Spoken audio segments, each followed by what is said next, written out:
Saudaraku, arus transportasi dari Terangun menuju Babahrot atau disebut dengan lintasan Blang Kejeren Keluas menghubungkan Blang Pidi Aceh Barat Daya sempat lumpuh total. Hal itu disebabkan setelah terjadi longsor dan pohon tumbang di lintasan tersebut. Namun pada Minggu sudah dapat kembali meski transportasi masih terganggu karena masih ada bekas longsor di badan jalan.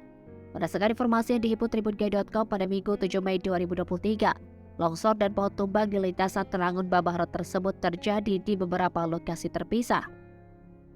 Salah satunya di kawasan Atu Gantung, Desa Tongra Persada, Kecamatan Terangun pada Sabtu 6 Mei 2023 malam, sehingga menyebabkan arus transportasi Blang Kejeren menuju Blang Pidi itu mengalami lumpuh total. Dilaporkan hingga siang material longsor sedang ditangani dan dibersihkan, sementara pohon yang tumbang ke ruas jalan Terangun Babahrot tersebut sudah ditangani dengan cara dipotong menggunakan mesin gergaji. Untuk saat ini kendaraan sudah bisa melintas namun masih sulit dan harus ekstra hati-hati karena material longsor sedang ditangani dan dibersihkan.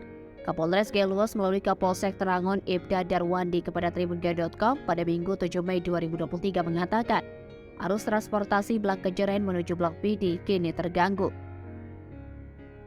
Batang pohon yang tumbang dan menutupi ruas jalan sudah dipotong dan ditangani, sementara tumpukan material longsor berupa bebatuan kerikil sedang ditangani dan dibersihkan dengan menggunakan alat berat.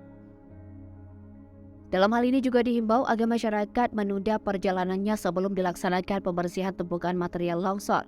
Bahkan kini sebagian pengguna jalan masih berhenti untuk menunggu pembersihan jalan itu di pos perbatasan Tongra. Dari Geluas, Rasidat, Tribun Gayo.